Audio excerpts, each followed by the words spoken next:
You are listening to KLRN Radio, where liberty and reason still reign. All writers are prone to becoming so attached to our characters and stories that we struggle to see why a passage may not be working. It takes another set of eyes to help us nurture our writing to full maturity. At Black Wolf Editorial Services, we strive to enable writers to develop and grow, shaping stories into masterpieces that can stand the test of time. Editing services are provided for all genres and all age categories. Services range from critiques of the short story through to the line edits of the full-length novel and copy editing for those preparing for publication. We also offer assistance on generating a writer's bio for your websites, as well as help with those book blurbs and promotional material. We won't abandon you to the masses. We want to celebrate with you in your successes. Black Wolf Editorial Services, nurturing your writing into maturity. For a full list of services and prices, visit us at blackwolfeditorial.com. Individuals and businesses with tax problems, listen carefully. Do you feel like you're losing control over your finances? If you owe over $10,000 in back taxes or have unfiled tax returns, we can help you take back control. The IRS is the largest and most aggressive collection agency in the world, and they can seize your bank account, garnish your paycheck, close your business, and file criminal charges. Take control of your tax problems now by calling the experts at Tax Mediation Services and take advantage of the Fresh Start program and new laws that may allow us to negotiate a settlement for the lowest amount possible. Our team of tax attorneys and enrolled agents can stop collections and get you protected so you can take control of your financial future. Tax Mediation Services is accredited by the Better Business Bureau. Call now for a free case review and a price protection guaranteed quote. Call Tax Mediation Services now at 800-610-9050. That's 800-610-9050. 800-610-9050. KLRN Radio has advertising rates available. We have rates to fit almost any budget. Contact us at advertising@klrnradio.com.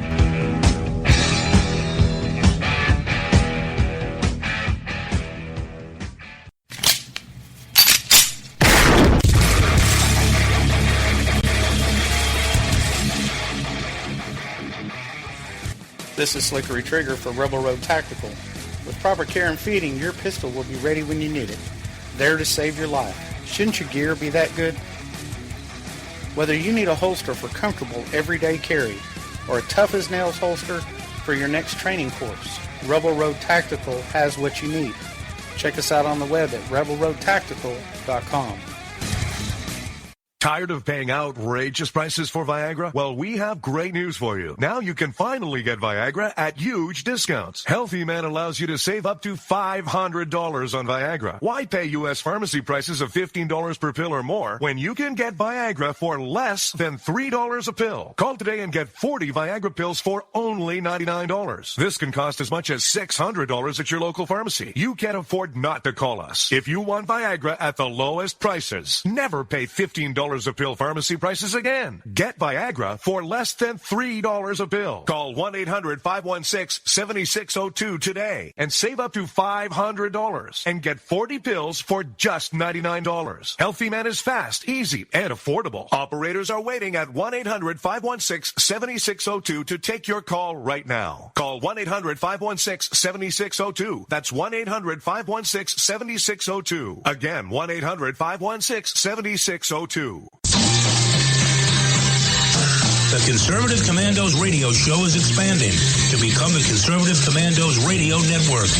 We're establishing a front line of conservative radio broadcasters and ironclad patriots to declare war against the madness of liberalism and the Obama administration.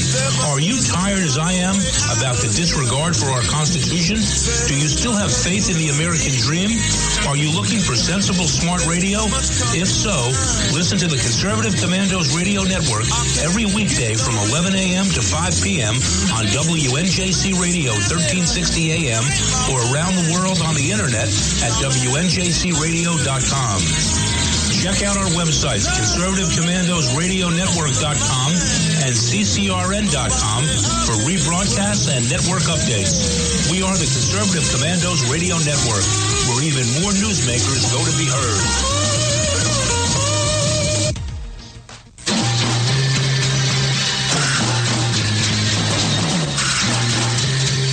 East Coast to the West Coast and around the world on the internet. We're coming to you live from the CCRS studios. WNJC 1360. This is the Conservative Commandos radio show with your host, Rick Trader. The Conservative Commandos radio show, where the newsmakers go to be heard.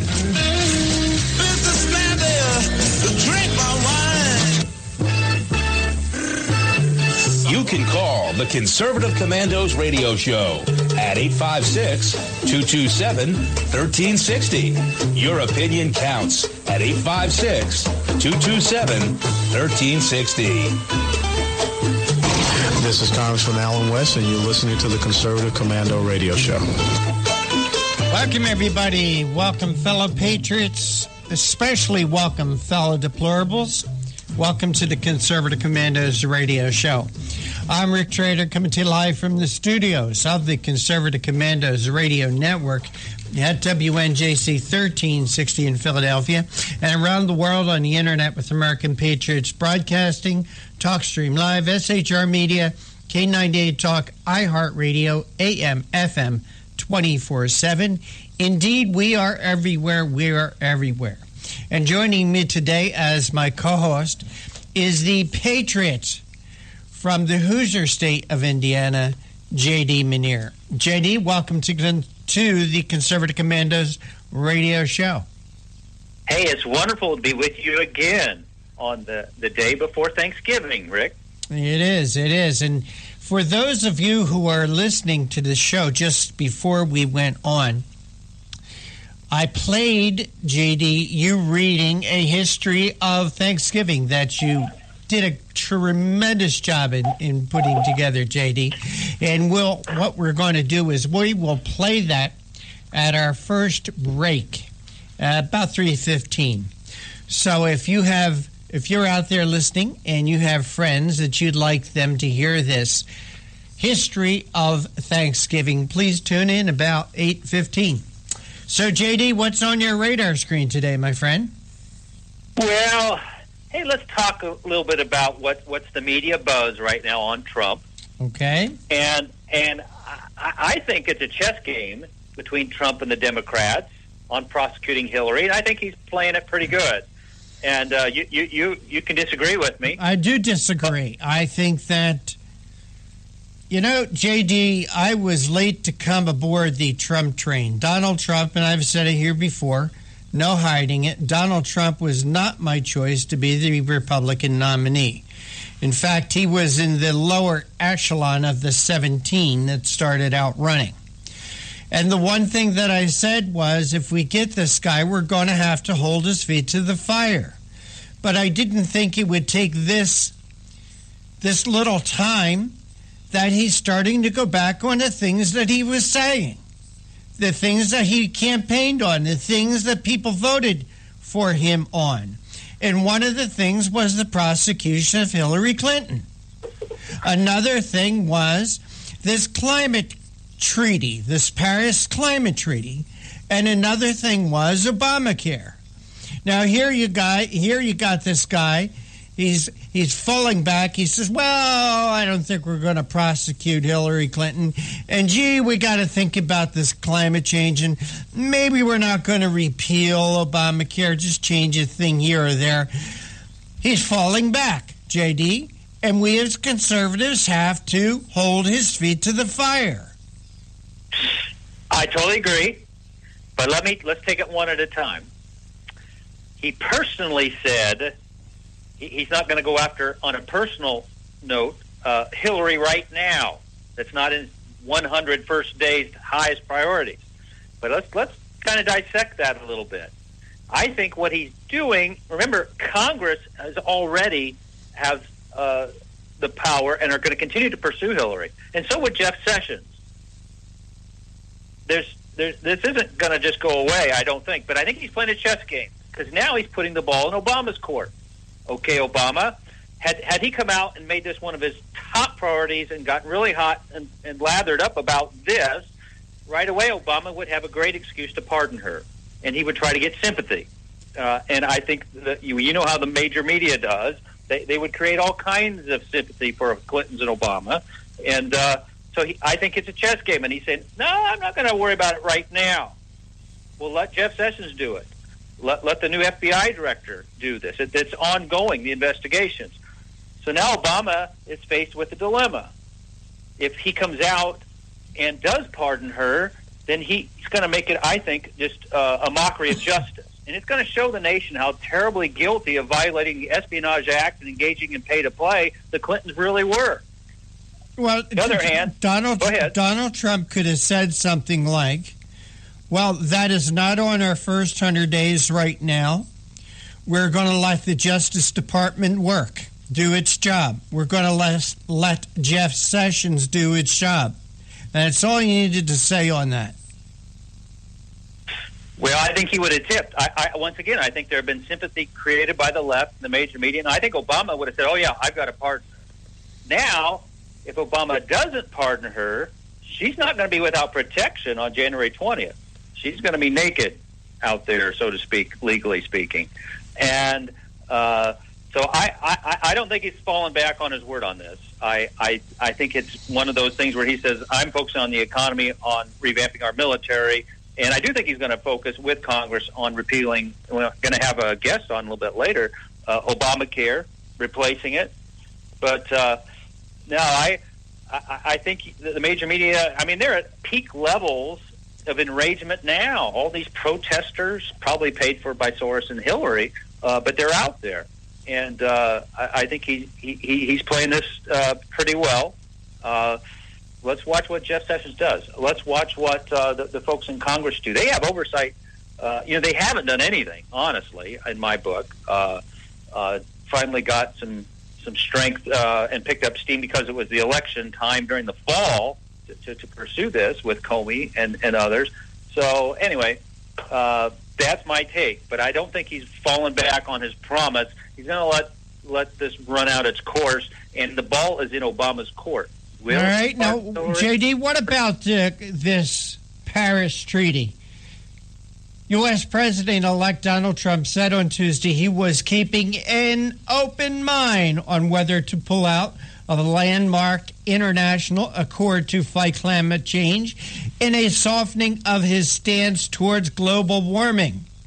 Trump told the New York Times in an interview that he thinks there is some connectivity between human activity and global warming, despite previously describing climate change as a hoax. To me, that sounds like a backpedal, J.D. Well, through the filter of the New York Times, it does. But I got to be honest, I don't see Trump kowtowing to the left's green agenda or jeopardizing U.S. business interests to the globalist, wacky environmentalist demands. According to congressional research, we have more recoverable oil, gas, and coal than Saudi Arabia, China, and Canada combined. And I think he'll work with Congress on freeing up our energy resources in these first 100 days. I think it's a high priority. And, we're at record stock market levels. I think that reflects the kind of bullishness American investors are feeling right now about him. So I'm going to watch, and you and I are going to keep, screaming the truth out. Don't engage with the Paris Climate Treaty globalists. Do what you said you were going to do. So you're right. I'm going to watch that closely. I am concerned. We shall see. And the other thing is Snelly's saying, well, maybe we're not going to replace Obamacare. We're not going to repeal and replace Obamacare. Maybe we'll just take a few of the spokes out. But Obamacare is, didn't he run on a platform of repealing and replacing Obamacare? Now he's backpedaling on that. He sure did. And let's wait and see the finished product. He said he was going to have a special session of Congress specifically focused on repealing and replacing Obamacare. Everything's in place in 2017, but there's a lot that can be taken care of in this. They're going to do the budget. They're going to do a continuing resolution in December. So they don't want Obama deciding on the budget for next year. So So once Trump takes office, that there's going to be a lot of budgeting and a lot of work on replacing and repealing Obamacare. But I don't know. I want to wait and see the finished product. I don't think he's going to backpedal on these conservative issues, but I'm glad we're looking under every rock and crevice in case that he has those kinds of feelings, because we need to air them out, tell the people. But let's see. I'm glad he went to bat and he basically scolded and just tore into CNN, CBS, ABC, all the liberal media. They thought he was up there to negotiate some kind of compromise or make good, and he tore into him this week.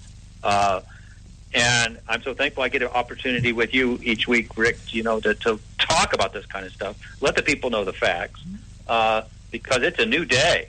The American people do not trust. It's like 6% trust of the major media right now. It's at unbelievable low levels, and it makes sense why that is. They are liars.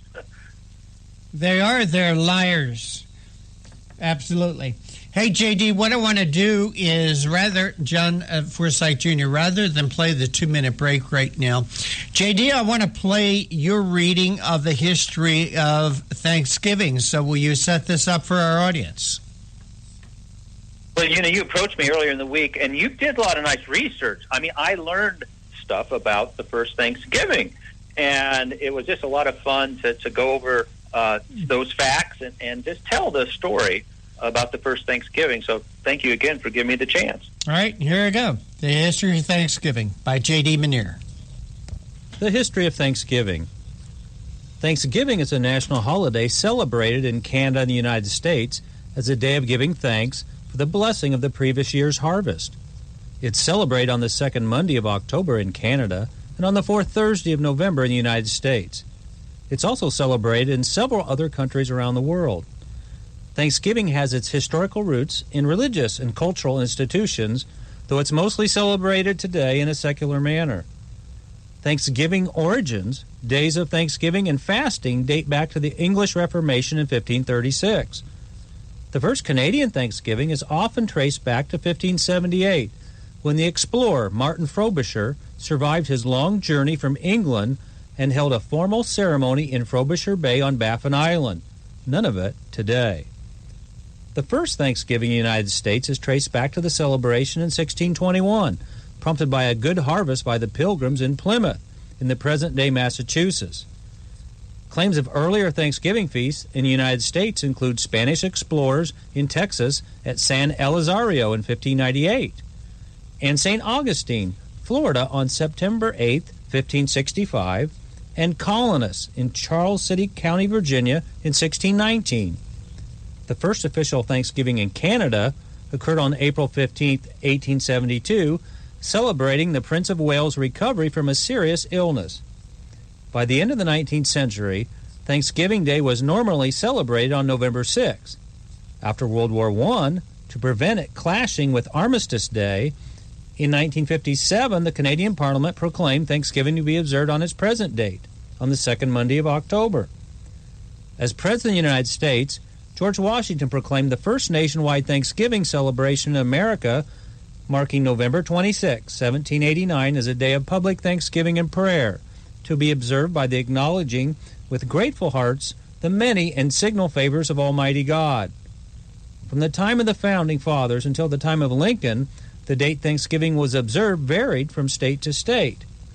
The final Thursday in November had become the customary date in most states by the beginning of the 19th century. Thanksgiving was first celebrated on the same date by all states in 1863 by a presidential proclamation of Abraham Lincoln.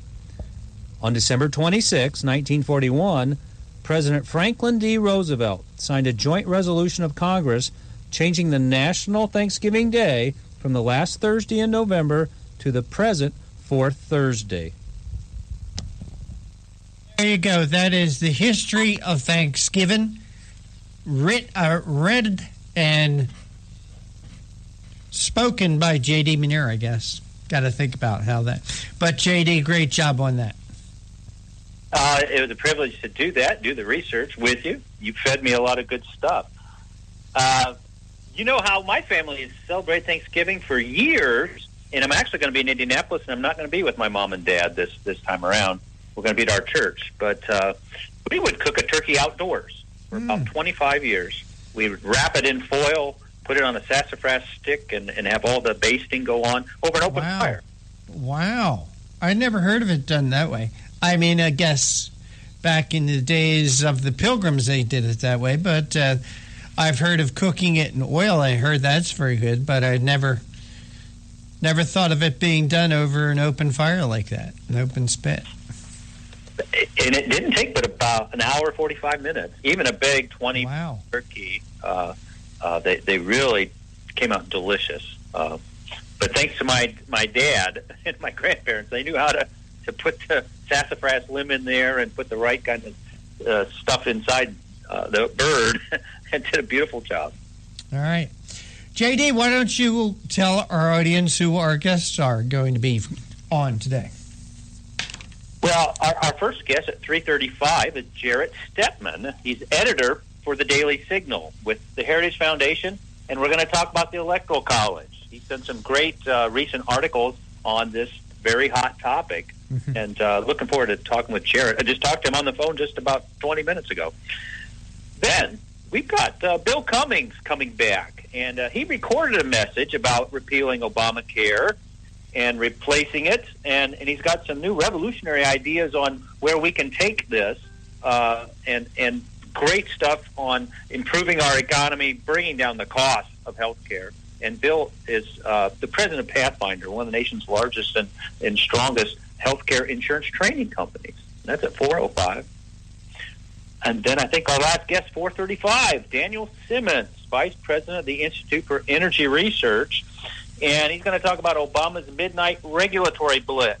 I think our listeners have been hearing about, record levels, 500-plus regulations in one day. We're going over 80-some thousand pages in the Federal Registry, and they're on steroids trying to bring this leftist ideology of Obama to total fruition as much as they can in the last 50-some days of his presidency.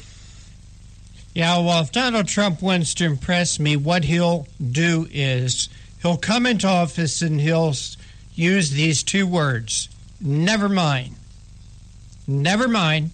And what that means is all the presidential regulations that Obama has put in the last 8 years are erased. Yeah. That would impress me. I've heard he may shorten even the first day and get to work with Congress. Let's wait and see how this all plays out. But all the pomp and everything that usually goes with Inauguration Day, I've heard he may make it a short day and get back in there and start signing. He's got a pen and signing. All this stuff that it's billions of dollars. We're going to talk with our guest, Daniel Simmons. He's got it recorded.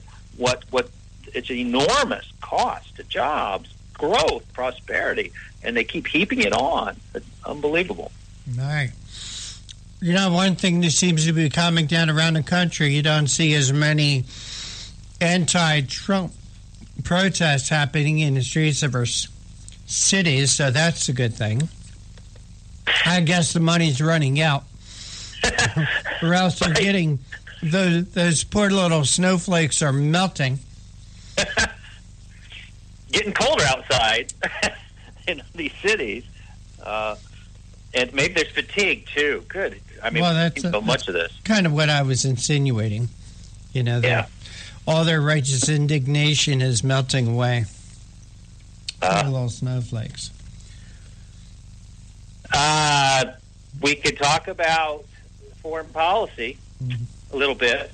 All right. Once again, what Trump's up to doing, naming Nikki Haley to be the UN ambassador, and he's bringing in a strong support of Israel, and I think he's paving the way to unify the GOP even for the next round of congressional elections, which is just 2 years from now. We're always looking at the next election. But so, JD, let me ask you this question. Okay. Do you think this is another sign of Donald Trump backpedaling? I mean, is this the politically correct choice? A woman of Indian descent? Or is she the best choice to be the ambassador to the United Nations? Well, I love John Bolton, and you've had him on the show. We've met with him, met him at CPAC for the first time. But Nikki Haley is a staunch supporter of Israel, and that's a big, big deal in my eyes of the reason for having a UN ambassador up there. I'm wait and see. Mm-hmm. I think, the left's claim Trump is only bringing in his people who supported him. That gets diminished.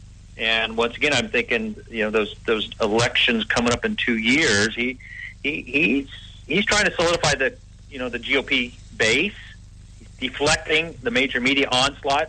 And I think it will be an onslaught, unlike any presidency in the history of our country from the left. They want to tear him down. They want to remove him. They want to totally denude any policies he tries to bring forward. And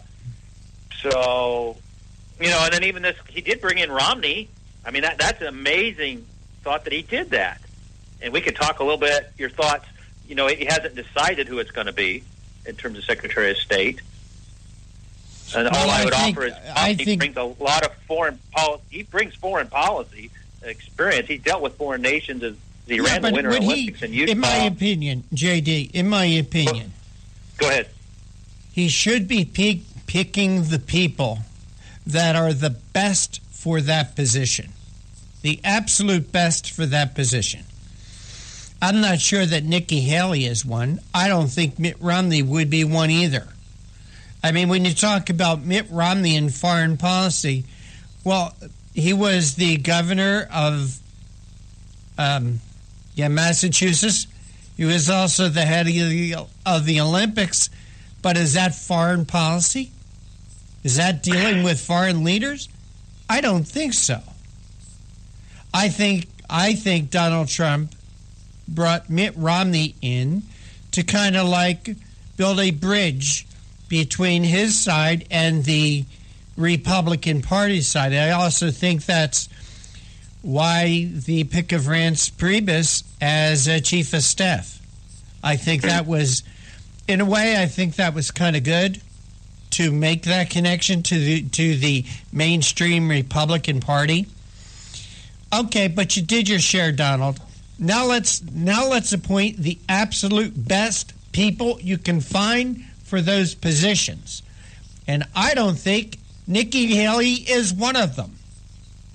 She's the governor of South Carolina. I've heard all this, she's brought foreign businesses in and all that. Yes, but is she the best pick? In my opinion, no. In my opinion, the best picks to be ambassador to the United Nations would be John Bolton, who, by the way, has been an ambassador to the United Nations, or even Newt Gingrich, who has dealt with foreign leaders and is also, in my opinion, one of the smartest people in Washington. Forget this political correctness, Donald Trump. Pick the best people. And JD, I'm saying all this stuff about Donald Trump because, as I said, in my opinion, we need to hold his feet to the fire. Totally agree, Rick. We need to keep him going on the conservative course that he talked about that got him elected. I'm not here to bash the man. I'm here to support him, but I'm also saying to him, govern with the message that you were elected on.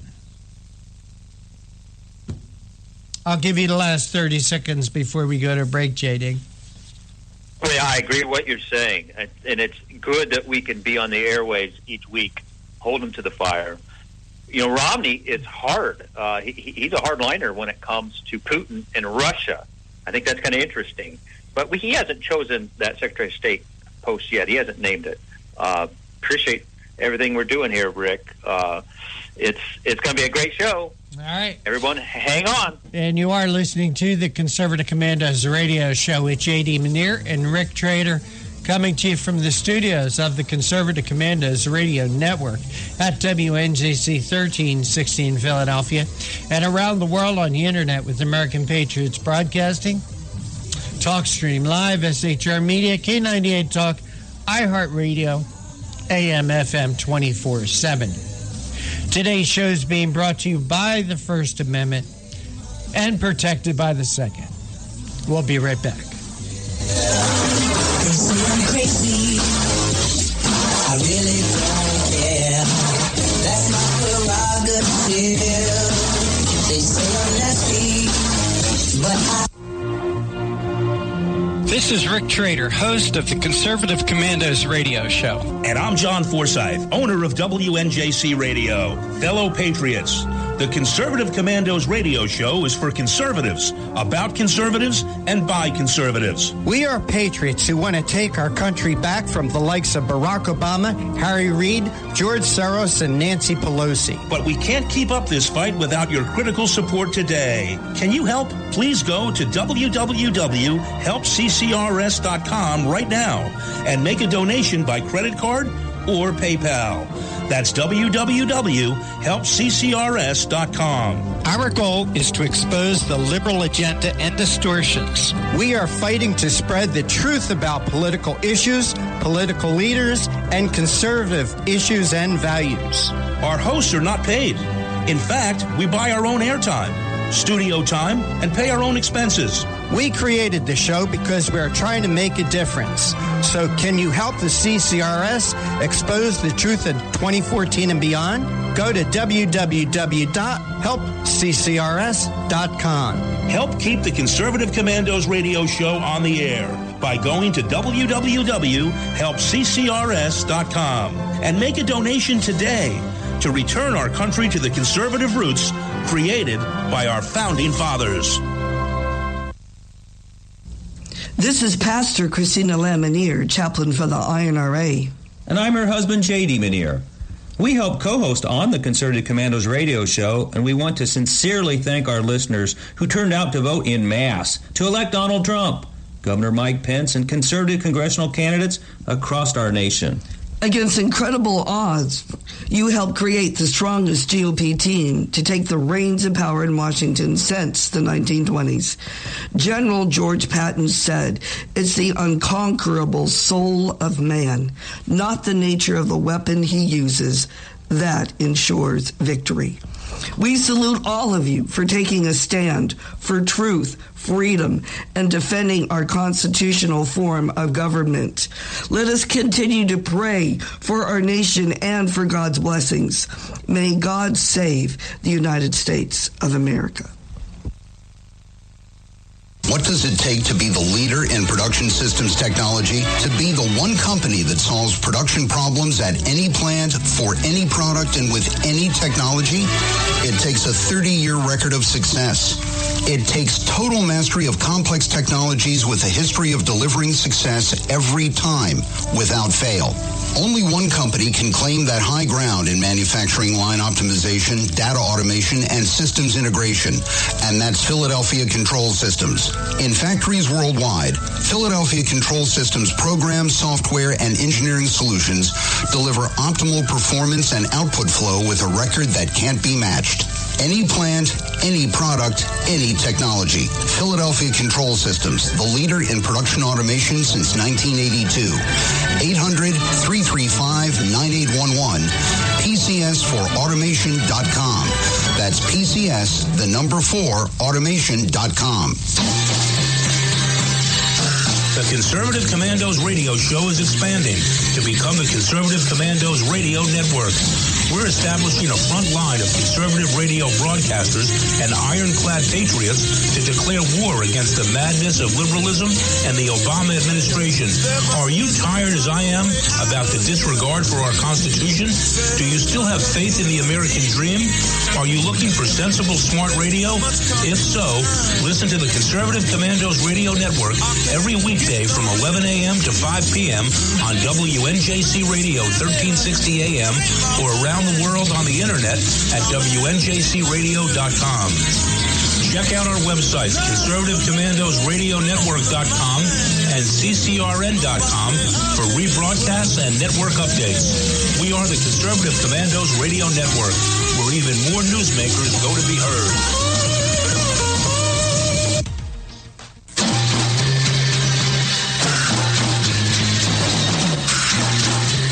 From the East Coast to the West Coast and around the world on the internet.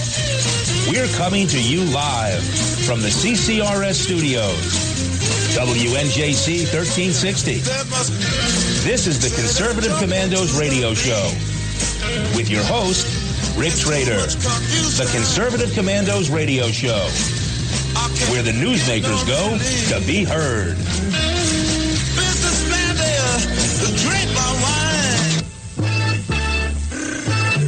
You can call the Conservative Commandos Radio Show at 856-227-1360. Your opinion counts at 856-227-1360. This is Congressman Alan West, and you're listening to the Conservative Commando Radio Show. And this is J.D. Manier and your host, Rick Trader. If you'd like to hear a rebroadcast of today's show, please check out our website, CCRSnetwork.com and CCRShow.com. We're at 11 p.m. Log on to HighPlainsDailyNews.com. And you can listen to Conservative Commandos from any phone by calling 832-999-1199. Our next guest, Jarrett Stepman, is an editor for the Heritage Foundation's Daily Signal. He's going to talk to us about the Electoral College. Welcome to Conservative Commandos Radio Show, Jarrett. Thank you for having me on the program. I really like your recent articles on the Electoral College. You wrote, it would be incredibly foolish to throw away the system for the sake of one side that didn't get what it wanted this year. Go ahead and talk about that. Yeah, so I wrote about this institution created by the Founding Fathers called the Electoral College, which was designed to create a system to elect presidents in this country. And I think it's something that a lot of Americans don't have a whole lot of knowledge about. The system seems very confusing to them because we really don't directly vote for president in this country. We vote for something called electors, which are people that are delegated to vote for us. There's only 538, and these are apportioned by the state. I think there are a lot of people in this country that say, well, hey, why don't we just have a giant national popular vote? I mean, why is it that in this election it appears that Hillary Clinton won more votes overall than Donald Trump? Why is Trump the winner? Well, the answer is the Electoral College and the system that the founders created. Well, I want to talk about, a lot of conservative experts are estimating up to 5 million illegals voted in the presidential election, and especially where those states didn't have voter ID. Considering that fact, wouldn't you say Trump handily won the popular vote as well? Yeah, I mean, that's quite possible. I mean, the thing is frankly, I mean, people shouldn't even be looking at the popular vote. It is not how our system was designed or intended by the Founding Fathers. Our system was designed to be a state-based system based on something called federalism, which is that the states have a lot of power in our system. The presidential candidates are not there to boost up their total numbers of votes nationally. They're supposed to appeal to different regions, different states.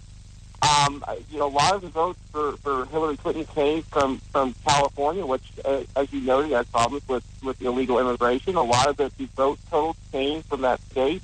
And frankly, I don't think most Americans want California selecting the next president, which in a system that does away with the Electoral College, states like New York and California, where you have giant population centers, would have enormous power within that system. And other states that are maybe more rural or less populated would be diminished severely, which I think would be very much against what the founders wanted for this country. Well, there was such genius back in Philadelphia in the late 1700s. They drafted our Constitution. But let me ask you this.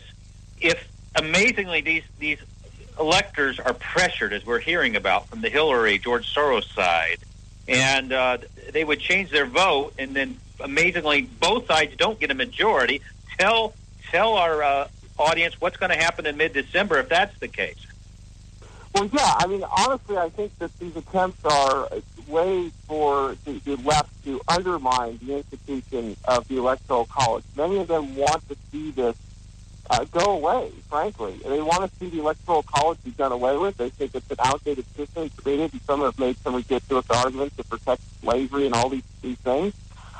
They want to try to flip Electoral College votes to not vote for the man that the people selected, which there would have to be, I think, 27 votes that would have to flip from one side to the other. And in my opinion, that's just not going to happen. I don't think that the voters who are Electoral College voters are going to flip from one side to the other. I think it's really an attempt by some very hardcore progressives who want to undermine the system and who want to throw it into chaos so that they can make the whole system itself feed into what they think is the right kind of politics, more democratic, you might say. Well, now I've heard that even if she starts flipping it, she because of binding laws in 22 to 29 some states, she would not get a majority still, but maybe Trump wouldn't get a majority either. We're talking about this, an extreme case here that could be opening up December 19th to us, December 20th. But does it then go back to the House of Representatives? Is that the case? Well, yes, that's exactly what would happen. If there are not enough votes for a majority by any candidate, the election will be thrown to the House of Representatives. And I think if some of them are thinking that this is going to pay off, that they basically can unelect Trump, they're relying on throwing this election to the House of Representatives, which I believe will still select Trump. All it'll do is create an enormous amount of chaos, make people doubt the system that has been, frankly, allowed peaceful transition of power in this country for over 2 centuries. It has been kind of the bedrock of our system and promotes the idea of federalism that James Madison, the father of the Constitution, wanted for this country. I think it would be incredibly reckless now to try to flip these electoral college votes to throw this whole election to the House of Representatives. Well, Jarrett, I love some other stuff you wrote, and I think it's incredibly ironic that Hillary's forces are pressuring electors to change their vote.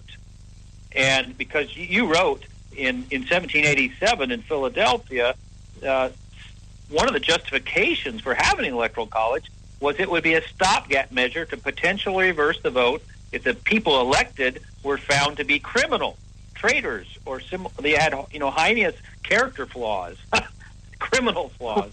Talk about exactly.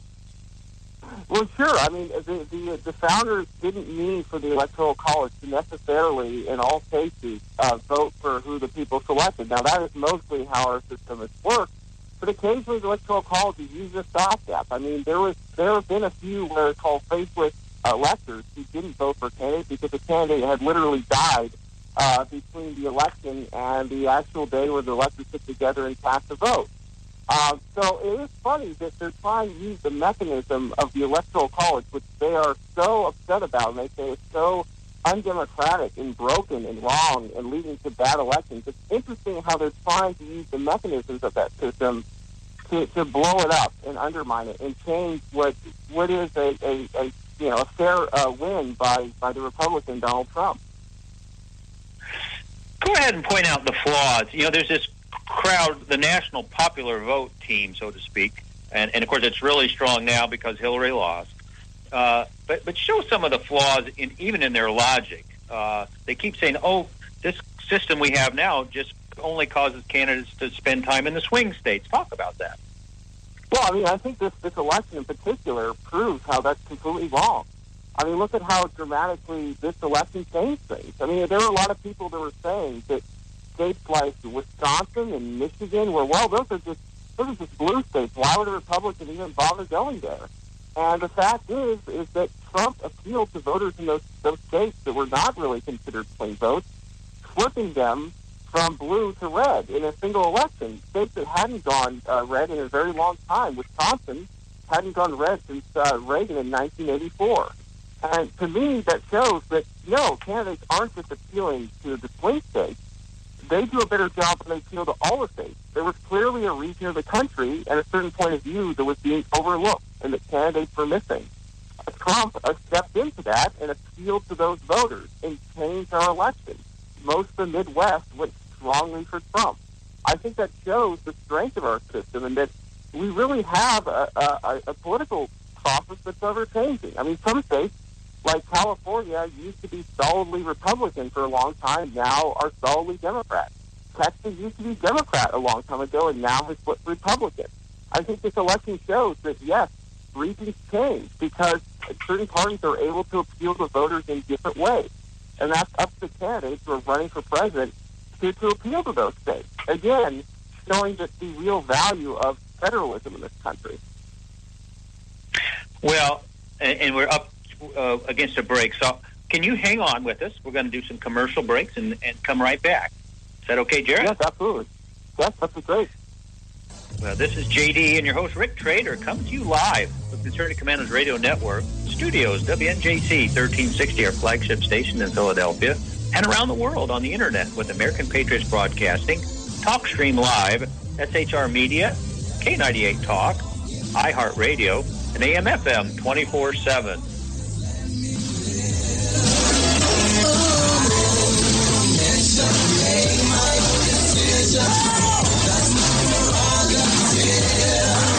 They say I'm crazy, I really don't care.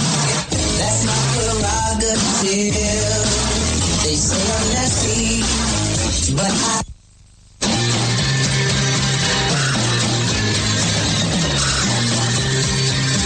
The Conservative Commandos radio show is expanding to become the Conservative Commandos radio network. We are establishing a front line of conservative radio broadcasters and ironclad patriots to declare war against the madness of liberalism and the Obama administration. Are you tired of the disregard for our Constitution? Do you still have faith in the American dream?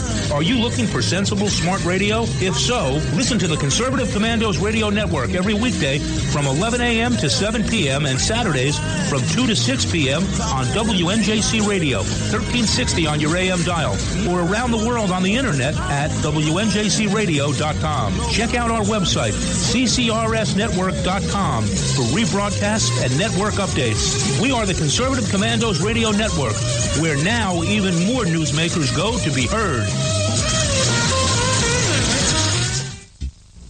This is Pastor Christina Lamanier, chaplain for the INRA.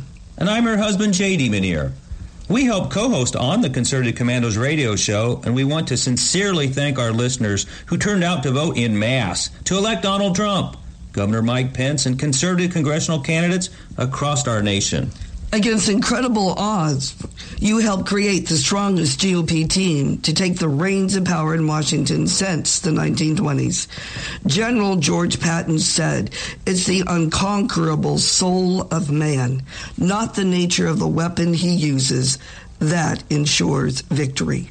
We salute all of you for taking a stand for truth, freedom, and defending our constitutional form of government. Let us continue to pray for our nation and for God's blessings. May God save the United States of America. You can call the Conservative Commandos radio show at 856-227-1360. Your opinion counts at 856-227-1360. This is Congressman Alan West, and you're listening to the Conservative Commando radio show. If you'd like to hear a rebroadcast of today's show, just check out our website, ccrsnetwork.com and ccrshow.com. Or in the evening at 11 p.m., log on to highplainsdailynews.com. You can listen to the Conservative Commandos from any phone by calling 832-999-1199. We're with Jarrett Stetman, editor for Heritage Foundation's Daily Signal. We're talking about the Electoral College. Welcome back, Jarrett. Thank you. I'm doing a lot of quotes from your articles, but this one is so good. It says, as students of ancient history, the founders feared the destructive passions of direct democracy. Talk about that and why they helped create this Electoral College institution. Well, right. I mean, the founders understood that direct democracy and a lot of other previous civilizations had led to their undoing. And our system, and you hear this a lot from the left, that, well, we need to be more democratic. We need more democracy. I remind people that our very first president, George Washington, was elected to this office of the Electoral College when frankly, voters didn't even vote for president. It was mostly legislators. And I would think that most people would say that, hey, George Washington was maybe the greatest president we've ever had in this country. They created a system that wasn't based on both the temporary whims of the voters and the mass plebiscite of, like, the whole country voting at large for a specific candidate. I think they saw too many republics in the past fall prey to that, and they wanted to create safeguards in our system. They didn't want too much power to be in the hands of any one branch, and that includes even with the mass of people. They wanted to protect the individual rights of citizens, which is why they created the Constitution and why they created institutions like the Electoral College. Here on the Conservative Commandos radio show, we are speaking with Gerald Stepman. He's an editor at the Heritage Foundation's Daily Signal.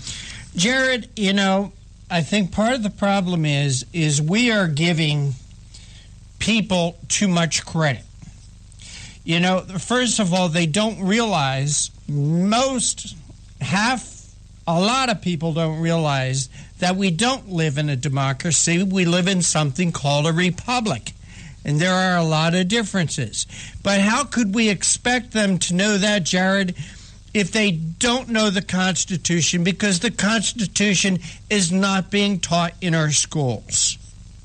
Oh, that is a huge issue for me. I think it's very important. I think it's so interesting. This big Alexander Hamilton play that's been getting so much publicity lately, and of course it became more infamous as of late because, of course, the attendees booed the Vice President-elect Mike Pence, and the actors kind of gave him a lecture.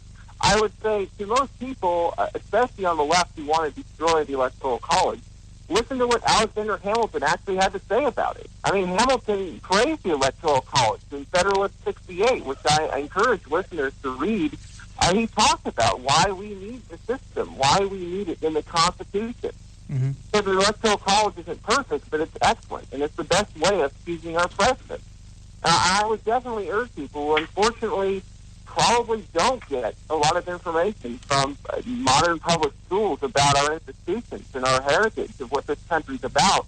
I urge people to read about it and to go to places like where I work, the Daily Signal, where we talk about these things, and we talk about what this country was founded on, which is the Constitution, which is this republic that the founders created, not a democracy. Here you go, Jared. I'll tell you a story that I personally observed. I was at a meeting where a candidate was announcing his candidacy for Congress. And after he made his formal announcement, he started taking questions and answers, and it got into a conversation. This conversation turned to why isn't the Constitution being taught in school? And there was a lady there, and she was visibly getting upset to the point where she stood up and interrupted the talk, and she says, I want you to know, I'm a third grade teacher. I teach the Constitution in my classroom, but to do so, I have to close my door so the administration and my peers don't know what I'm doing. That is a shame. Well, that is a deep shame. That's why, for instance, why I support the idea of school choice in this country. A lot of our public schools are absolutely failing to teach our founding institutions, and I think it's a shame. And I think, unfortunately, that's not going to change unless people have a choice where they can send their child to school, which is why we have this institution called school choice, which allows parents and their kids to private schools or charter schools or different kinds of education where those kinds of ideas, teaching kids about the Founding Fathers, about the Constitution, about the Declaration of Independence, about the importance of Thanksgiving and the 4th of July, where those ideas are buried by a lot of our modern public schools. I mean, my father pulled me out of a public school, and I remember the day. It was 1994. It was June 6, 1994. He asked me, what did you learn in class today? And I said, well, not really anything, except tiny letters. And he said, don't you know that today is the 50th anniversary of the storming of Normandy and the liberation of Europe?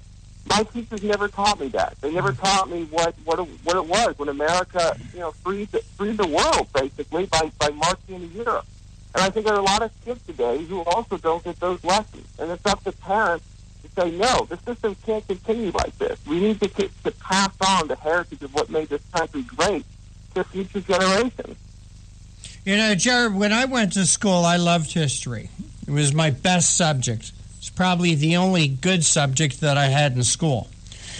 But as a young man, my first presidential vote was cast for George McGovern. As a young man, my feelings were that we should have a direct vote of our president. But I think lessons like in 2000 and also this past election have taught people like me who felt that way the importance of the Electoral College, because as a young man, I mistakenly thought that we lived in a democracy. I thought that... That's interesting you bring up the 2000 election, because just imagine, there of course was this big recount in Florida at that time. Right. If we had a mass election, there would be a recount not just in Florida, but the whole country would have had to go through a recount. Mm-hmm. So how damaging is that if we have to go months or maybe years without knowing who the next president is going to be, because we're conducting this massive national recount of votes? Mm-hmm. Hey, Jared, 2000 and 2016, we have had presidents elected that have lost the popular vote, won the Electoral College vote, have lost the popular vote. I think in only one other election in our country's history has that happened. I could be mistaken. I think there was only one. It was actually there were four other times that happened. This would be I believe the fifth time that happened in our country's history. Okay, and where I'm getting at is when you look at the map of the United States, the red and blue map of the United States, if it wasn't for the Electoral College, the entire country would be governed by the West Coast and the Northeast of the United States. And I think that's important to point out, that in asking this next question, having the president have lost the popular vote, won the electoral vote, in our country's past has been the rare exception, but do you think it's going to become more of the rule in future elections?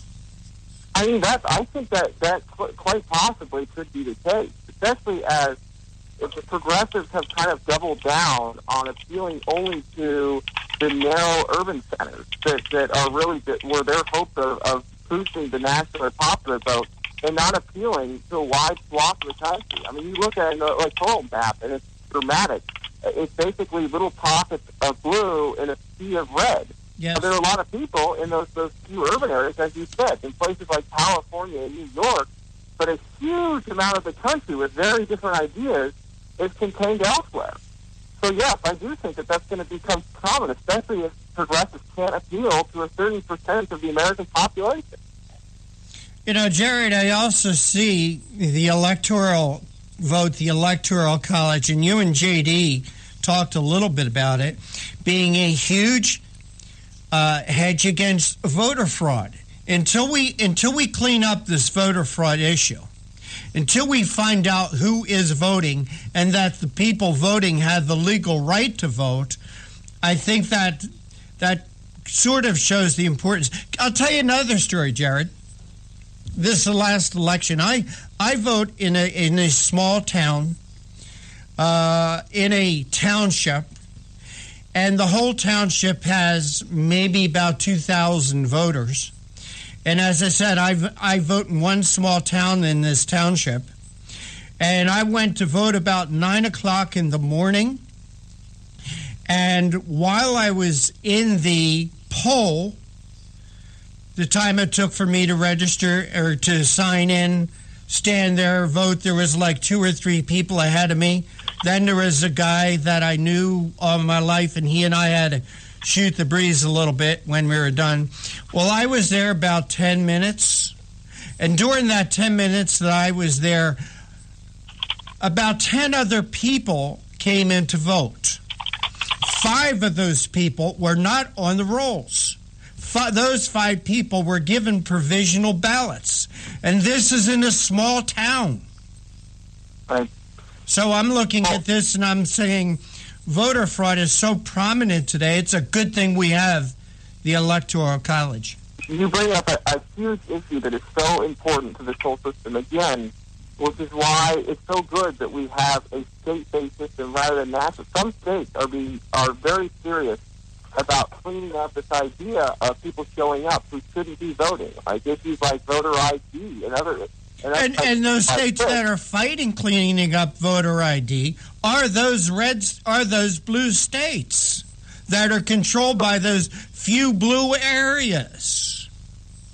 You're exactly right about that. And I think that's something that people should be thinking about when they hear people talking about doing away with this kind of state-based system that we had. That, well, who's going to be controlling that system? Who's organizing how we actually show up to vote?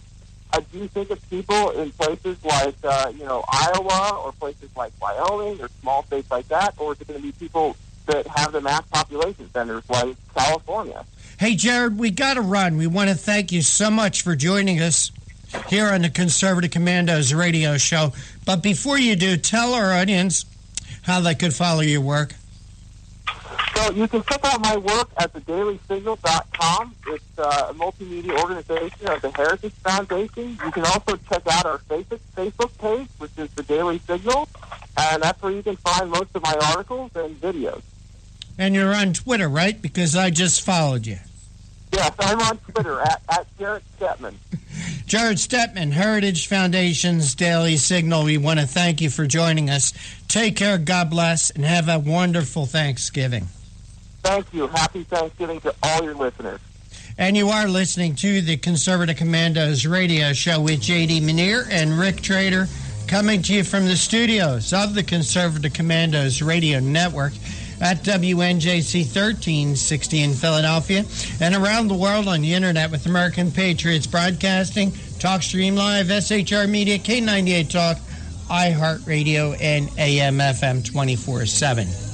Avoid disappointment and future regret. Don't go away. JD and I will be right back with our next guest. They say I'm crazy. I really don't care. That's my prerogative. They say I'm nasty, but This is Rick Trader, host of the Conservative Commandos radio show. And I'm John Forsyth, owner of WNJC Radio. Fellow patriots, the Conservative Commandos radio show is for conservatives, about conservatives, and by conservatives. We are patriots who want to take our country back from the likes of Barack Obama, Harry Reid, George Soros, and Nancy Pelosi. But we can't keep up this fight without your critical support today. Can you help? Please go to www.helpccrs.com right now and make a donation by credit card or PayPal. That's www.helpccrs.com. Our goal is to expose the liberal agenda and distortions. We are fighting to spread the truth about political issues, political leaders, and conservative issues and values. Our hosts are not paid. In fact, we buy our own airtime, studio time, and pay our own expenses. We created the show because we are trying to make a difference. So can you help the CCRS expose the truth in 2014 and beyond? Go to www.helpccrs.com. Help keep the Conservative Commandos radio show on the air by going to www.helpccrs.com and make a donation today to return our country to the conservative roots created by our founding fathers. This is Pastor Christina Lamanier, chaplain for the INRA. And I'm her husband, J.D. Manier. We help co-host on the Conservative Commandos radio show, and we want to sincerely thank our listeners who turned out to vote in mass to elect Donald Trump, Governor Mike Pence, and conservative congressional candidates across our nation. Against incredible odds, you helped create the strongest GOP team to take the reins of power in Washington since the 1920s. General George Patton said, "It's the unconquerable soul of man, not the nature of the weapon he uses, that ensures victory." We salute all of you for taking a stand for truth, freedom, and defending our constitutional form of government. Let us continue to pray for our nation and for God's blessings. May God save the United States of America.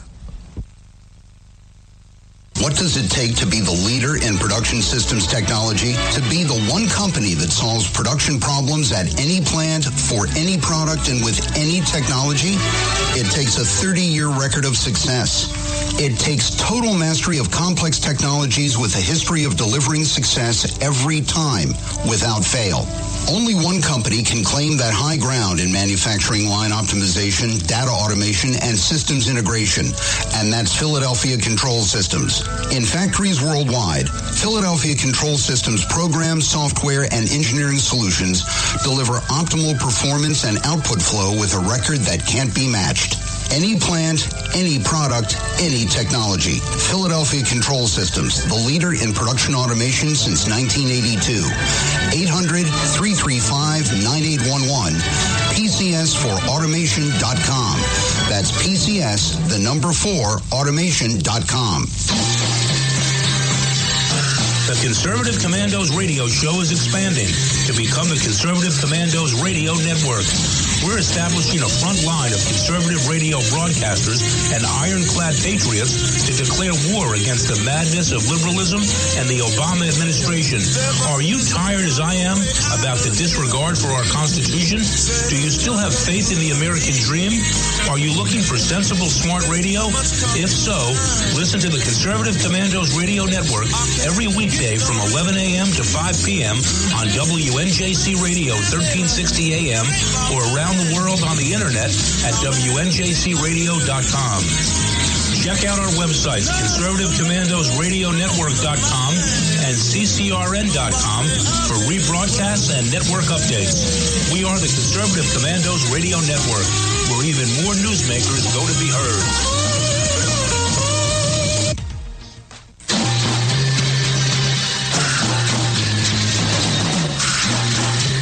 From the East Coast to the West Coast and around the world on the internet, we're coming to you live from the CCRS studios, WNJC 1360. This is the Conservative Commandos radio show with your host, Rick Trader. The Conservative Commandos radio show, where the newsmakers go to be heard.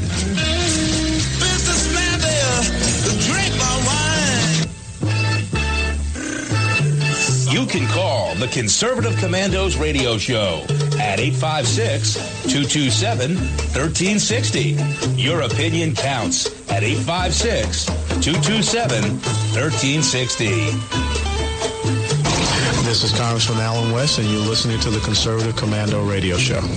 Welcome back to the Conservative Commandos radio show with J.D. Manier and yours truly, Rick Trader.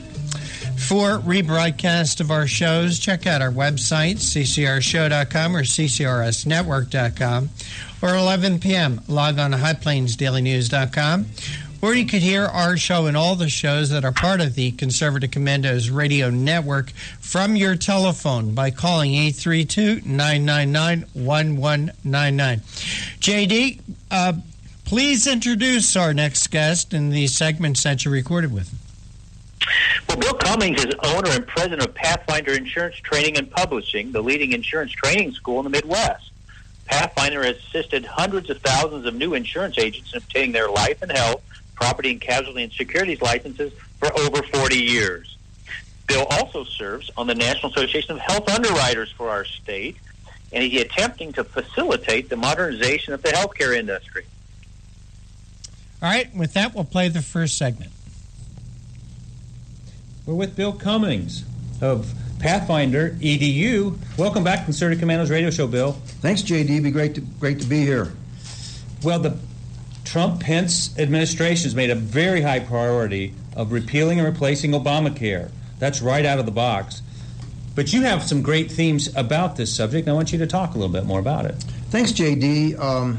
Reminded of some historical dates in U.S. history, and the first one that jumps to mind is December 7th, 1941, which was Pearl Harbor, which was a very important day in U.S. history.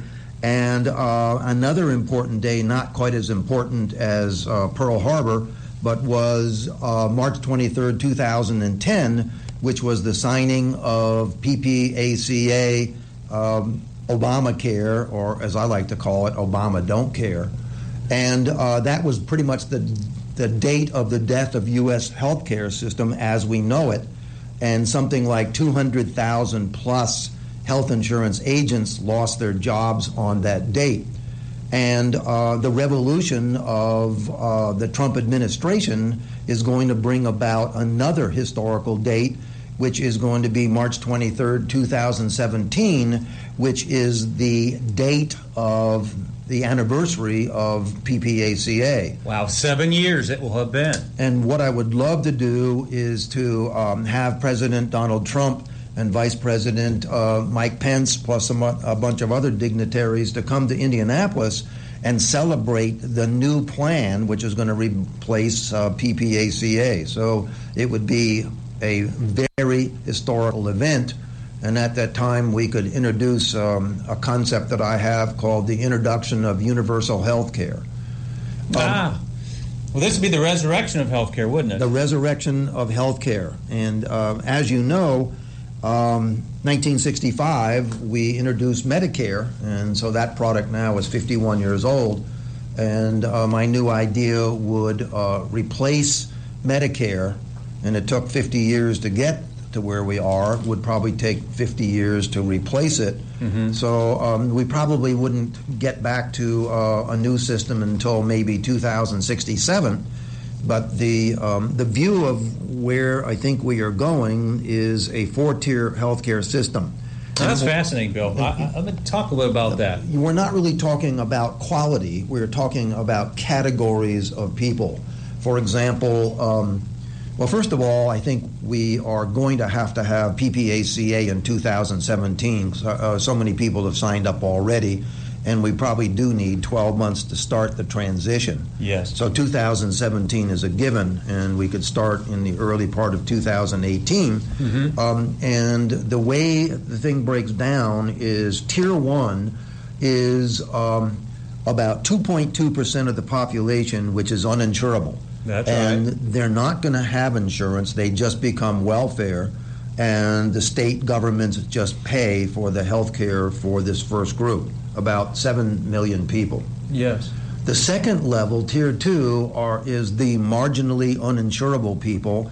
And before PPACA in Indiana, we had a thing called the Indiana Comprehensive Health Insurance Association, which was a pool of all of the admitted healthcare companies, and they took care of the marginally uninsurable people.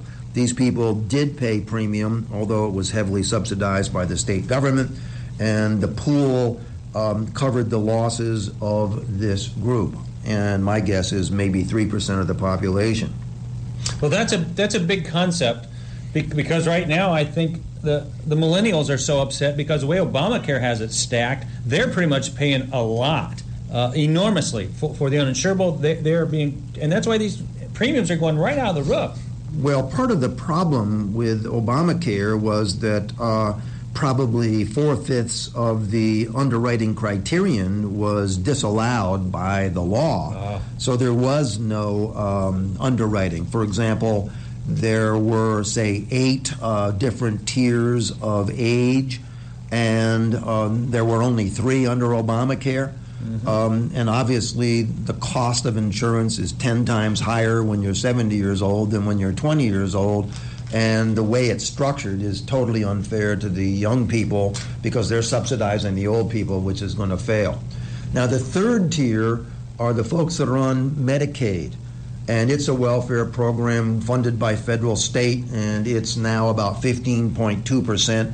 And my guess, JD, is that under Obamacare, maybe 5% more of the population joined it. Yes. Probably more people went to Medicaid than actually went to Obamacare.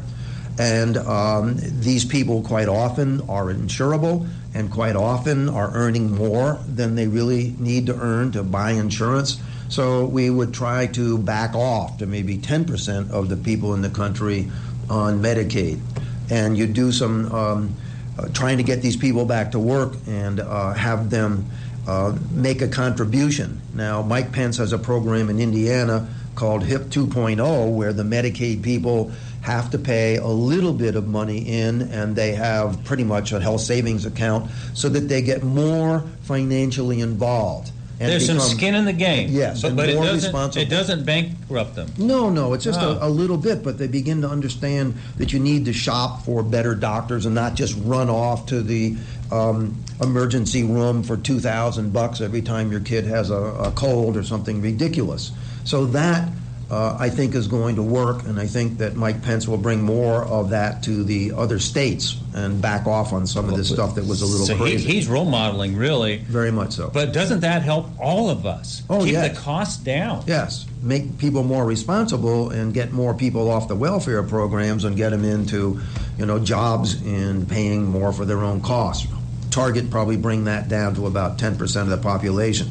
So maybe 15% is in tier 1, 2, or 3, and we would want 85 to 87% of the population on my new program, which is a cash value health insurance, which is pretty much of a combination of an old product called universal health care, universal life insurance, which was about 25 years old, which is cash value, modern cash value life insurance.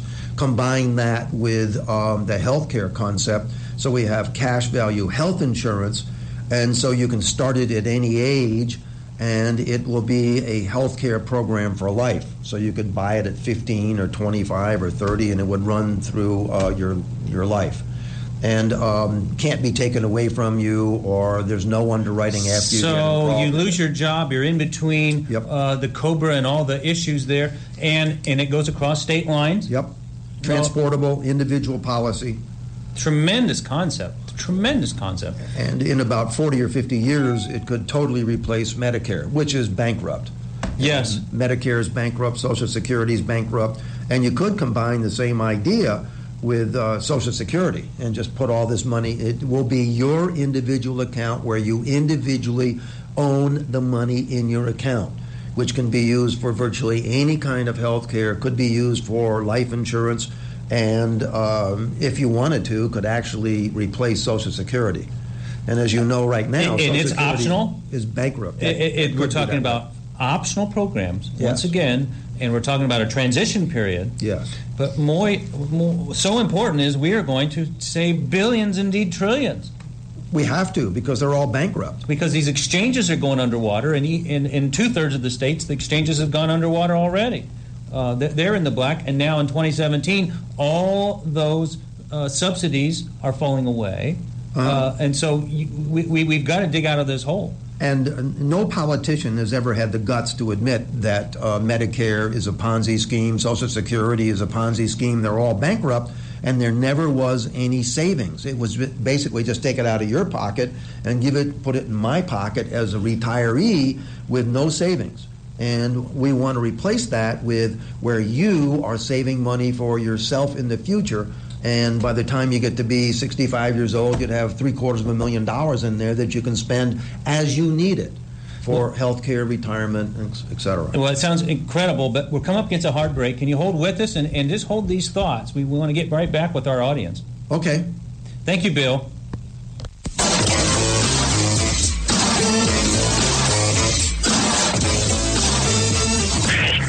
We're coming right back with Bill Cummings, the Pathfinder Insurance Training and Publishing. He's got some incredible ideas on how we can reform the healthcare system here in America.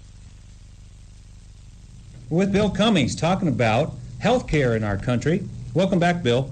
Thanks, JD. Before we get started, I'd like to mention something that happened yesterday that was unique on the stock market. All four major indexes hit a brand new high in the same day.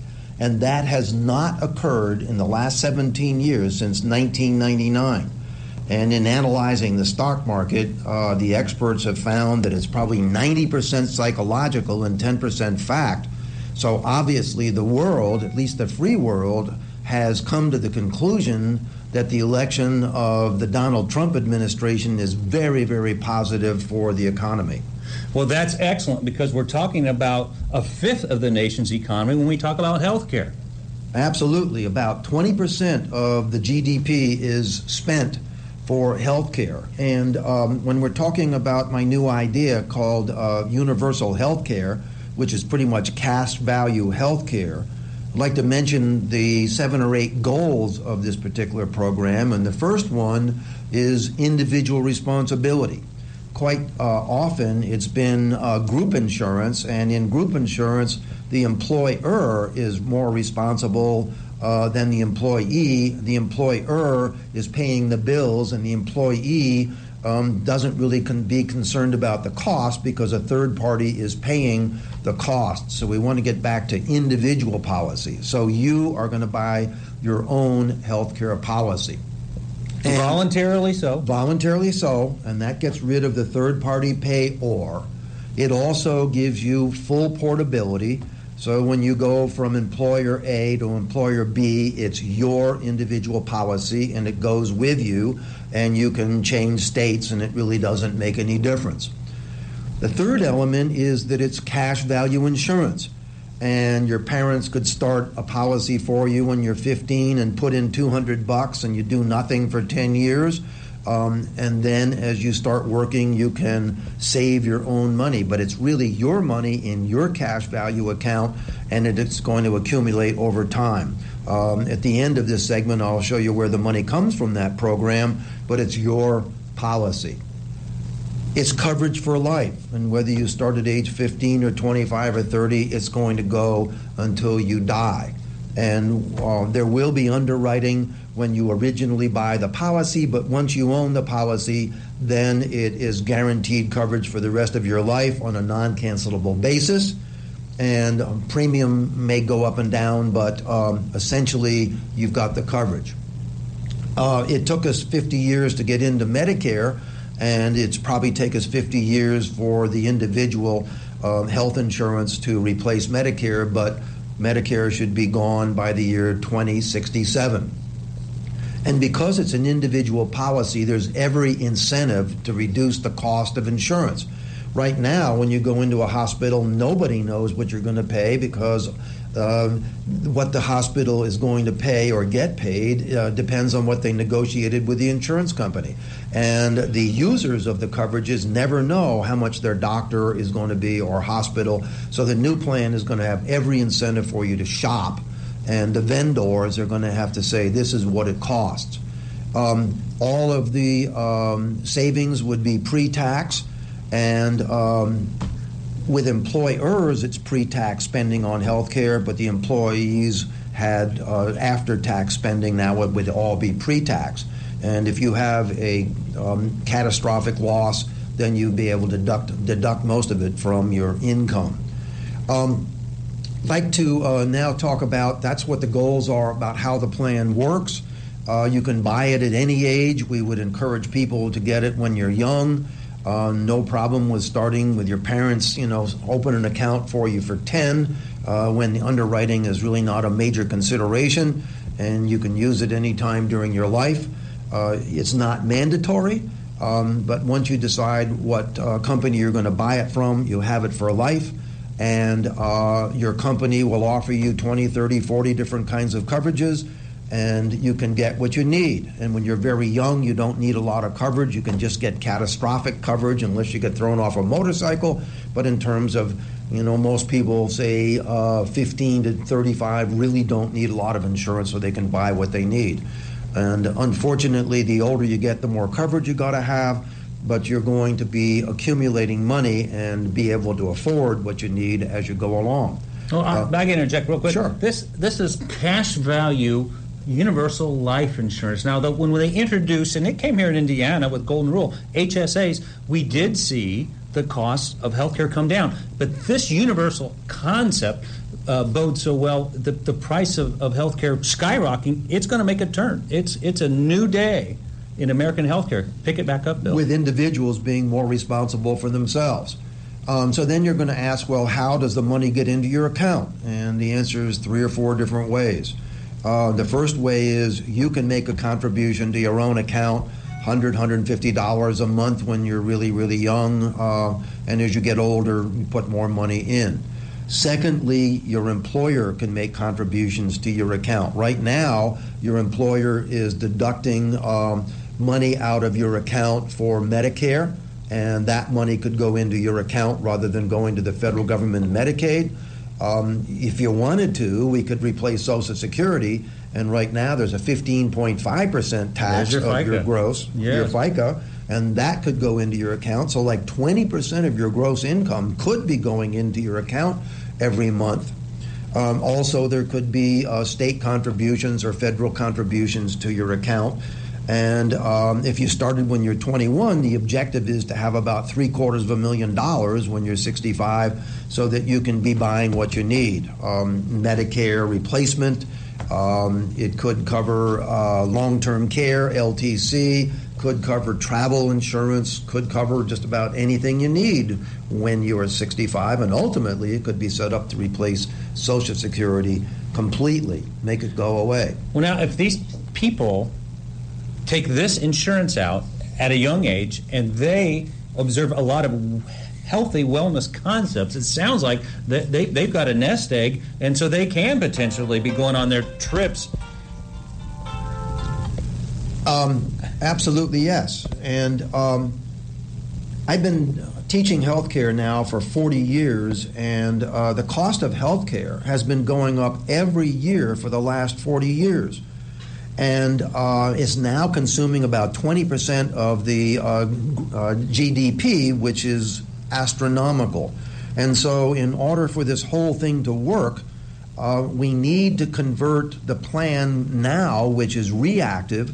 We wait until you have a heart attack, and then we tell you how to deal with that and pay outrageous amounts to fix it. Drugs and surgery. And what we need to do is make it proactive.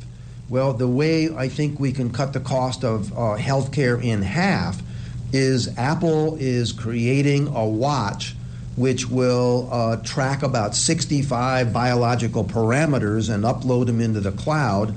IBM is trying to figure out a computer big enough to absorb all this information. So we are tracking your healthcare 24/7 and uploading it into the cloud.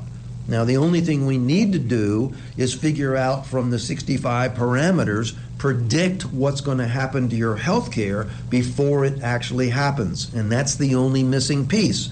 And I've talked to doctors that do this in their own head, and they say it's only a matter of time before the programmers can convert this data into predicting what's going to happen. So then we make sure that you know you're going to have a heart attack, and we fix it before you end up in the hospital and blow $200,000. Now, that's all cost effective. Incredible stuff, Bill. How can we come up on this hard break once again? How can our listeners get more information and contact you? They can call me directly. My cell phone number is 317-407-6801. Again, that's 317-407-6801. Or website, Pathfinder Insurance Training website, and a lot of the information's there. So look forward from hearing from you. It's going to be a revolutionary. Great things are happening in healthcare, and Donald's going to make it happen. We believe so. And Mike Pence. We're with Bill Cummings of Pathfinder, and this has been JD, and we just want to say Thanksgiving, happy Thanksgiving, Bill, and to everybody as we close down this segment. Happy holidays. God bless you. Thank you for sharing with us. And your Apple Watch is going to tell you to not have that third piece of pie, JD. Back off for 367 calories. Yes, I agree. I agree. God bless, Bill. Bye. Yeah, I'll eat that piece of apple pie, JD. JD, a couple of breaking pieces of news here. Dr. Ben Carson has accepted the post to become the Secretary for Housing and Urban Development. And Betsy DeVos from Michigan has been appointed by Donald Trump to be the Secretary of Education. Wow. major names there to these posts. Ben Carson, we know, Christine and I helped get him on enough signatures so he could get on the ballot in Indiana. Mm-hmm. And, I mean, he's what an incompetent, very competent, incredible genius of a man. So I fully say that's a strong pick. What do you say, Rick? I would have rather seen him as as Surgeon General. Mm-hmm. Just like. And as far as picking Betsy DeVos or DeVos, however you want to say it, as Secretary of Education, I would have rather Donald just say, you know what, that Department of Education is going bye-bye. Maybe she'll be the last secretary of that department, the Department of Education, but that remains to be seen. That would be great. I'm in the same book there with you, the same camp. She's a big, prominent charter school advocate, school choice, and I hope she gets rid of the Common Core very quickly. And, yeah, that would be nice. The first year in office, she drafts, a plan how she could remove her department entirely. That'd be a great thing to do. Yeah.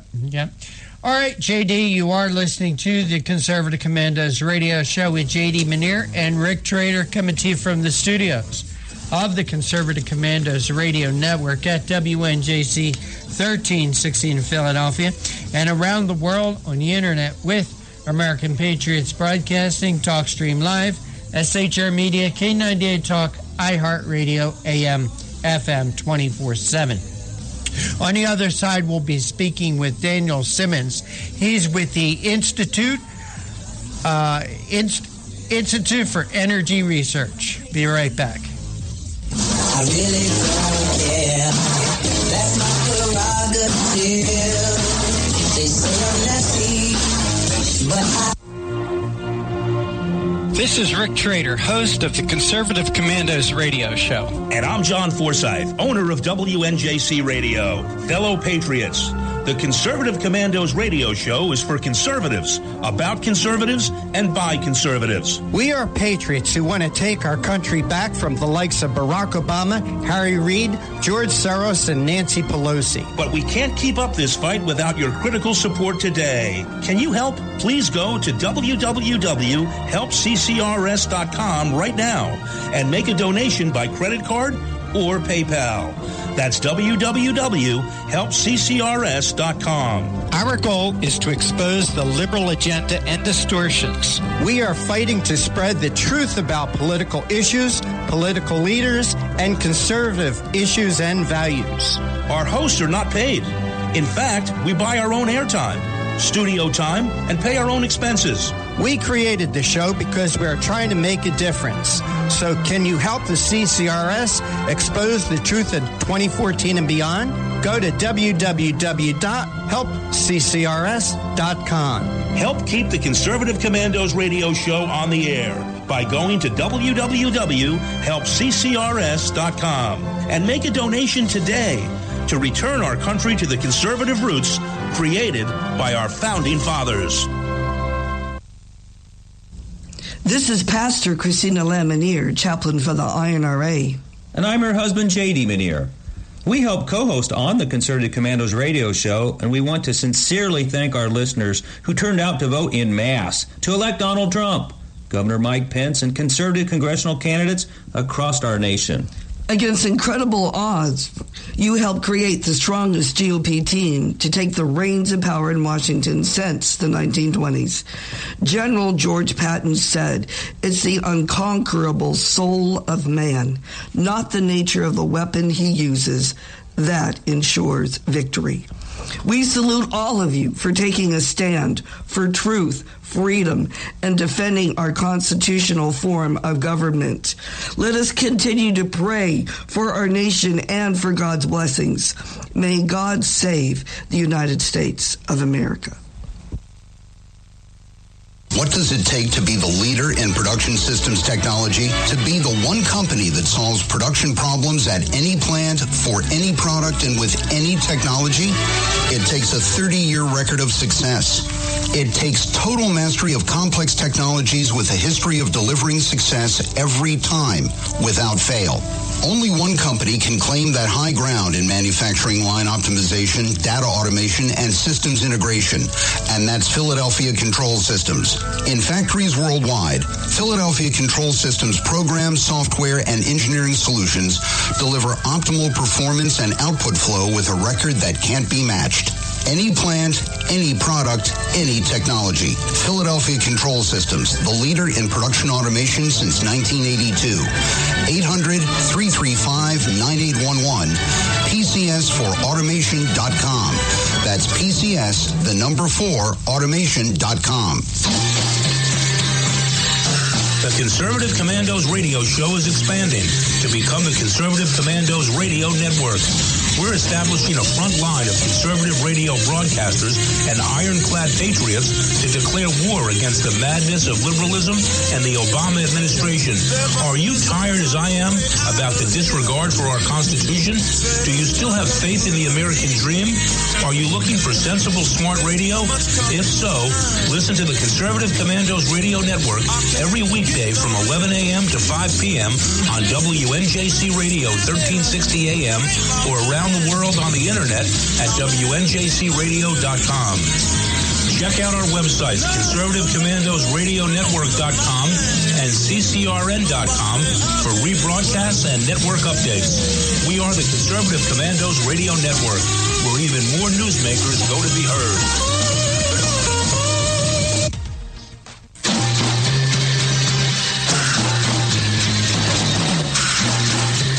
From the East Coast to the West Coast and around the world on the internet. We're coming to you live from the CCRS studios. WNJC 1360. This is the Conservative Commandos radio show with your host, Rick Trader. The Conservative Commandos radio show, where the newsmakers go to be heard.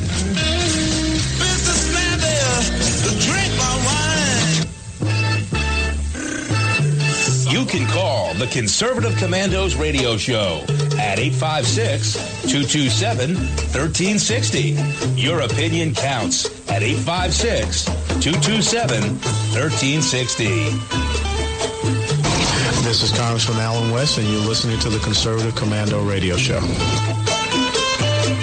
this is J.D. Minier and your host, Rick Trader. If you'd like to hear a rebroadcast of today's show, check out our website, ccrsnetwork.com. CCRshow.com, or at 11 p.m. log on to highplainsdailynews.com. Now you can listen to the Conservative Commandos from any phone by calling 832-999-1199. Our next guest, Daniel Simmons, is the Institute for Energy Research Vice President for Policy, and he oversees IER's work on energy and climate policy at the state and federal level. Prior to joining IER, Simmons served as the Director of the Natural Resources Task Force at the American Legislative Exchange Council, ALEC, and was a research fellow at Mercatus Center, as well as working as a professional staffer on the Committee on Resources of the U.S. House of Representatives. Welcome to the Conservative Commandos radio show, Daniel. Well, thanks for having me. The Obama administration is burning up the midnight oil to add billions of dollars of regulations to our economy before he leaves. Please talk about that.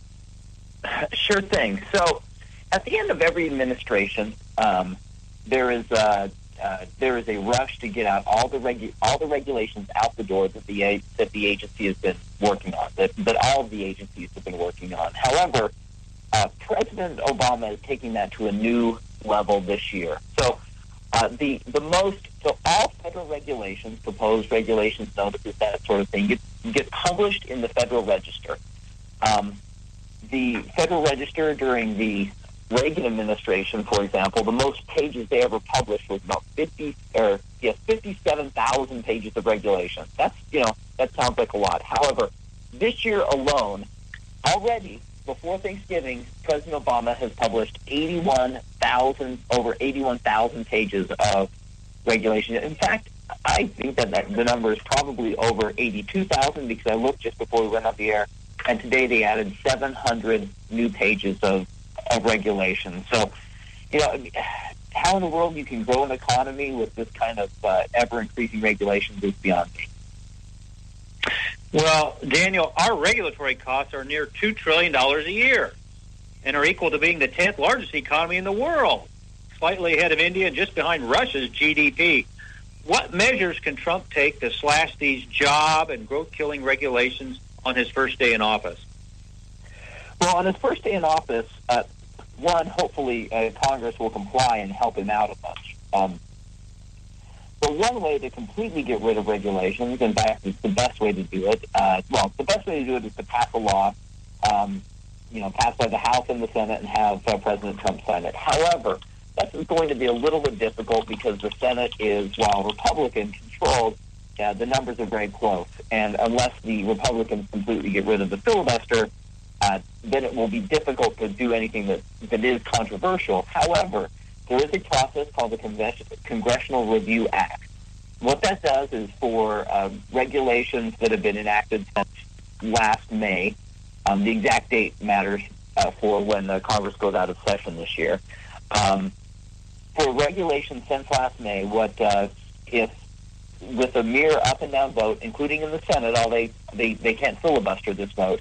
If both houses vote for it, a majority of people vote for it, then President Trump on the first day can just essentially reject all of the regulations. All of the regulations have been finalized since last May. Now, each one has to be passed separately, each rejection, but that is the best way to do it. It's called the Congressional Review Act, and I can guarantee that there will be some regulations that will be rejected that way at the very beginning of the Trump administration. Now, that's huge. You can feel the weight off of the shoulders lifting up for so many businesses here in this country. Hey, tell our listeners about the REINS Act, because I believe once it would be signed into law by Trump, that would drastically curtail the ability of presidents to do what Obama's been doing with his agencies lately. Sure thing. The most important thing that the REINS Act does is it makes Congress sign off on these very expensive regulations. So, the way things are right now, the regulatory agency, such as the Environmental Protection Agency, which is what I, examine the most, they come up with a very expensive rule, such as lowering the ozone standard or, fuel economy mandates for vehicles, that sort of thing. And, the president within what the law says, they can pass some pretty draconian rules. Now, what's happened over time is that the court system has given regulatory agencies pretty free rein. It has not really kind of reined them in, hence the name of the REINS Act, by the way. And so what the point is here is for the rules where they do an economic analysis, and I believe it's all major rules that cost over $100 million, very simply that Congress would just have to vote affirmatively to say, yes, that is what we meant. When we passed this law years ago in 1970 or whenever, we did in fact intend to have like this sort of outcome. And so that's really what matters, because, what's happened is that so many regulations get in place now that the people that passed the Congress, when they passed the laws, had no intention of these things ever happening. So it's just to give some more democratic control over the process of regulation. Tell us about Dodd-Frank and repealing Obamacare. Those are biggies. Oh, they are. Yeah, those are true. That's a complete understatement. With Obamacare is in a lot of trouble because of how it is set up. There have been illegal payments, at least what I believe are illegal payments made by the Obama administration, payments without authorization made to the insurance companies. So they would stay in Obamacare, keep offering Obamacare policies. And, on day one of the Trump administration, what he can do is, sign an executive order saying no more of these payments are to be made. And, they won't happen, so that the insurance companies can take it back, which would blow up Obamacare right there. But what needs to happen is and as they've talked about repeal and replace, for the, to repeal the law and then replace it with something. Now, what that something would be, I don't know. I don't know if that many people in Congress knows, but that will really come down to making passing a new law. And now the same thing with Dodd-Frank. Dodd-Frank, it's it is amazing. I don't remember what year Dodd-Frank was passed, 6, 7, 8 years ago, almost 8 years ago. And it is not, all the regulations implementing it aren't out yet. I mean, that is absolutely ridiculous. And, I mean, it has already filled up thousands of pages in the Federal Register writing regulations under this law. And so it affects all areas of finance, and, increases the cost of banks doing business, which isn't necessarily a bad thing. But, I mean, it has just caused a lot of drag in the financial sector and props up banks as opposed to letting the bad actors go out of business. So that will require some heavy lifting, especially because it needs to be able to, unless the Republicans get rid of the filibuster in the Senate, which is possible for legislation, then, even though I doubt that they will, that'll require 60 votes, which is going to be tough. Let's get back into your expertise, energy and climate regulation. Sure thing. One of the interesting things is the over the last week, multiple regulations came out as President Obama has not been a friend of oil and gas production in this country. There was a regulation last week that on methane emissions, on oil and gas drilling on federal land. The point of it really is what methane is the largest component of natural gas. Natural gas is, essentially methane. So when oil and gas drillers are drilling, collecting natural gas, and some escapes, their product is escaping. The reason that they're in business is escaping. They have every incentive to reduce those sorts of emissions. And so, but this regulation comes along and says, you know what? We bureaucrats in Washington know more than you drillers out there.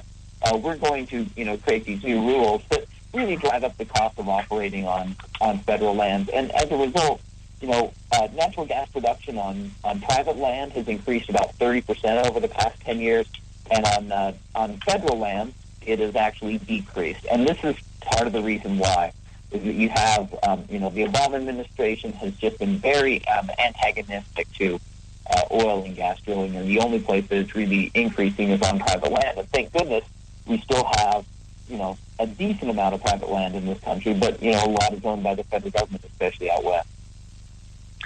Daniel, we're coming up against a hard commercial break. It'll just be a couple minutes. Can you hold with us, and we'll get right back to you? Sure thing. Well, this is J.D. Manier and your host, Rick Trader, coming to you live from the Concerted Commandos Radio Network studios, WNJC 1360, our flagship station in Philadelphia, and around the world on the Internet with American Patriots Broadcasting, TalkStream Live, SHR Media, K98 Talk, iHeart Radio, and AM/FM 24/7.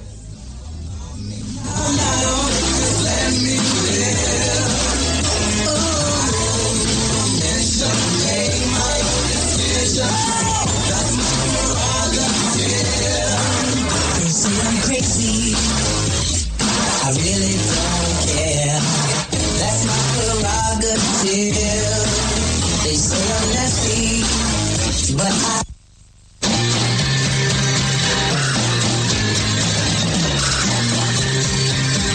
The Conservative Commandos radio show is expanding to become the Conservative Commandos radio network. We are establishing a front line of conservative radio broadcasters and ironclad patriots to declare war against the madness of liberalism and the Obama administration.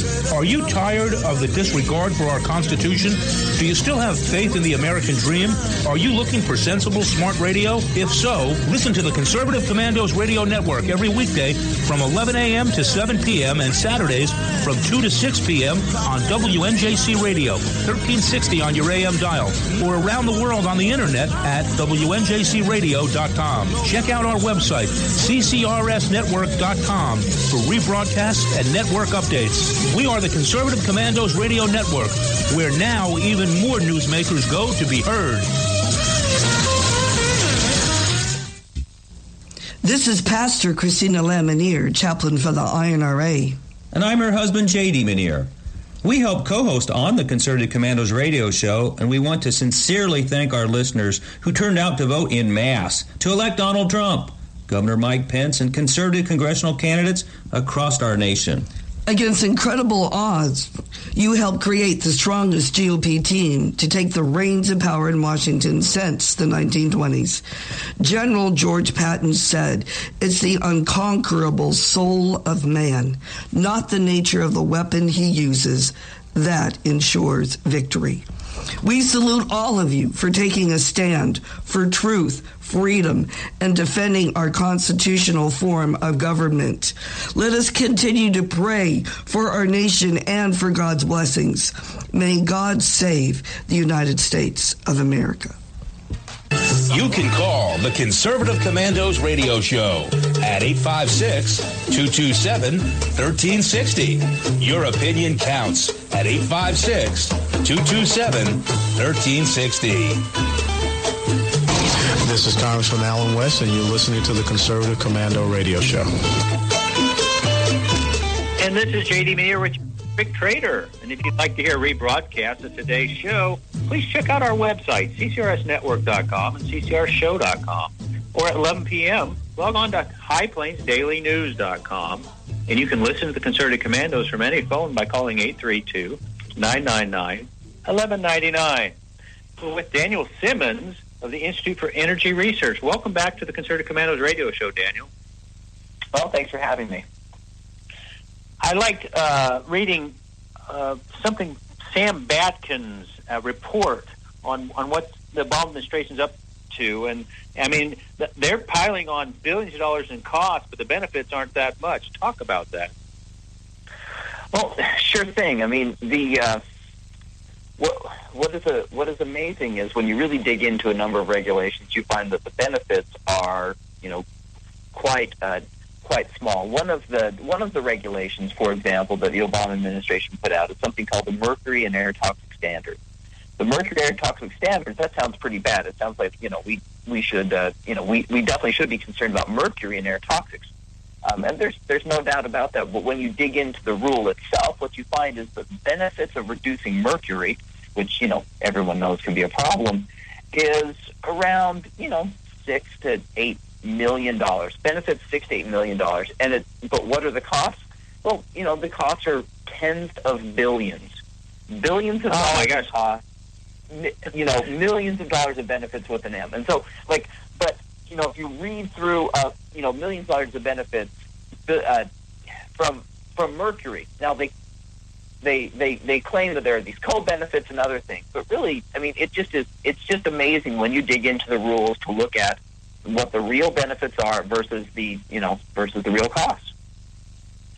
Well, Daniel, I see a Mercury out here in the parking lot where I work, but I don't see it in the air, and enormous costs, horrible weight on our economy, and I think that's probably why Obama has never created any growth. Terrible GDP measurements over these last 7 or 8 years. But what on the uptick side, the good side? I mean, the Dow is got what they call the Trump bump, creating new records daily almost now.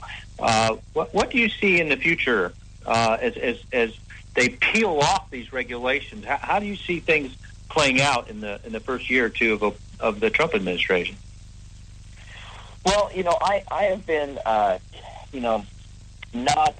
been kind of pessimistic on the economy for quite some time, and I'm a little bit surprised at how well things have been since President since Trump was elected.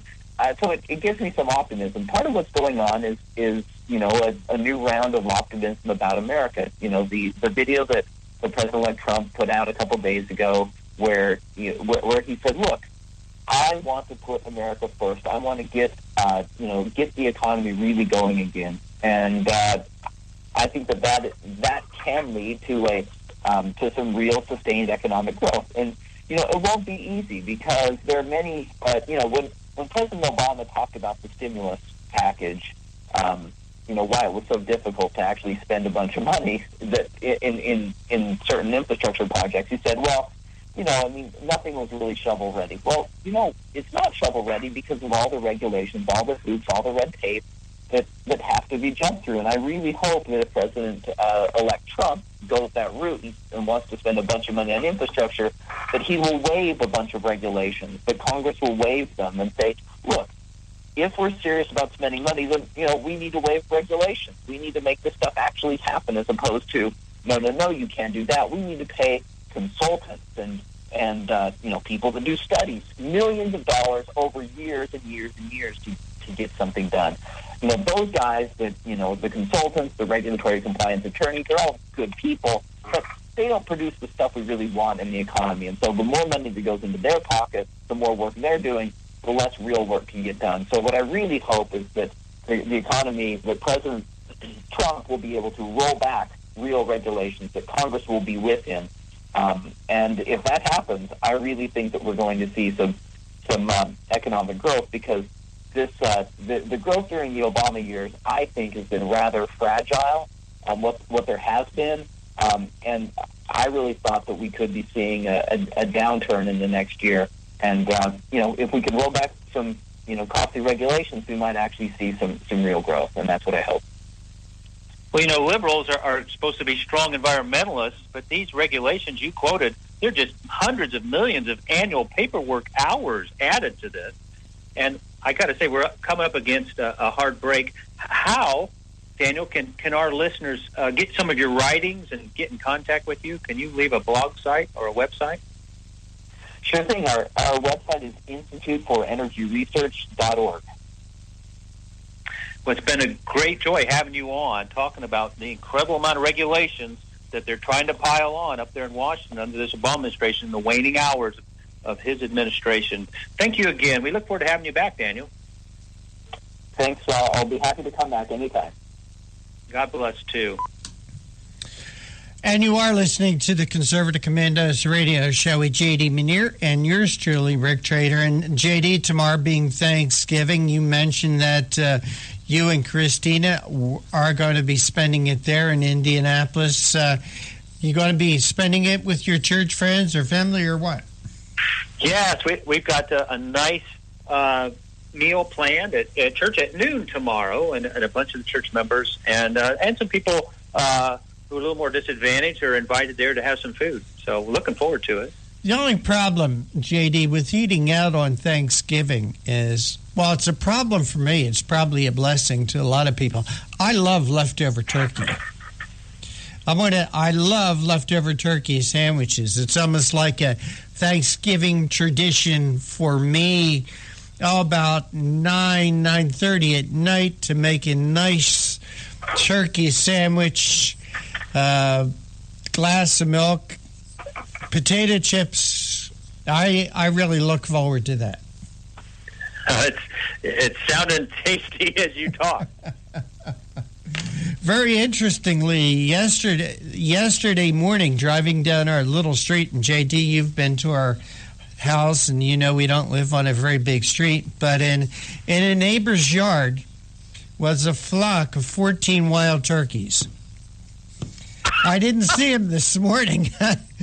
I didn't see the wild turkeys this morning, and maybe somebody's getting a free turkey dinner out of it. But, JD, I want to wish you and Christina a wonderful Thanksgiving day. Take care. Have peace. Oh, thank you, and you too. And I also want to say the same thing to our listeners out there. Have a wonderful Thanksgiving. You take care. We got to run. We got to go. Take care. God bless. And don't go away. We're going to play the history of Thanksgiving once again. We'll see you next week on the radio. The history of Thanksgiving. Thanksgiving is a national holiday celebrated in Canada and the United States as a day of giving thanks for the blessing of the previous year's harvest. It's celebrated on the second Monday of October in Canada and on the fourth Thursday of November in the United States. It's also celebrated in several other countries around the world. Thanksgiving has its historical roots in religious and cultural institutions, though it's mostly celebrated today in a secular manner. Thanksgiving origins, days of Thanksgiving and fasting, date back to the English Reformation in 1536.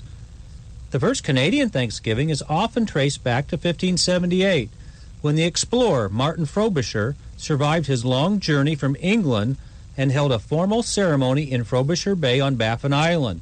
None of it today. The first Thanksgiving in the United States is traced back to the celebration in 1621, prompted by a good harvest by the Pilgrims in Plymouth, in the present-day Massachusetts. Claims of earlier Thanksgiving feasts in the United States include Spanish explorers in Texas at San Elizario in 1598, and St. Augustine, Florida on September 8, 1565, and colonists in Charles City County, Virginia in 1619. The first official Thanksgiving in Canada occurred on April 15, 1872, celebrating the Prince of Wales' recovery from a serious illness. By the end of the 19th century, Thanksgiving Day was normally celebrated on November 6. After World War I, to prevent it clashing with Armistice Day, in 1957 the Canadian Parliament proclaimed Thanksgiving to be observed on its present date, on the second Monday of October. As President of the United States, George Washington proclaimed the first nationwide Thanksgiving celebration in America, marking November 26, 1789, as a day of public thanksgiving and prayer, to be observed by the acknowledging with grateful hearts the many and signal favors of Almighty God. From the time of the Founding Fathers until the time of Lincoln, the date Thanksgiving was observed varied from state to state. The final Thursday in November had become the customary date in most states by the beginning of the 19th century. Thanksgiving was first celebrated on the same date by all states in 1863 by a presidential proclamation of Abraham Lincoln. On December 26, 1941, President Franklin D. Roosevelt signed a joint resolution of Congress changing the National Thanksgiving Day from the last Thursday in November to the present fourth Thursday.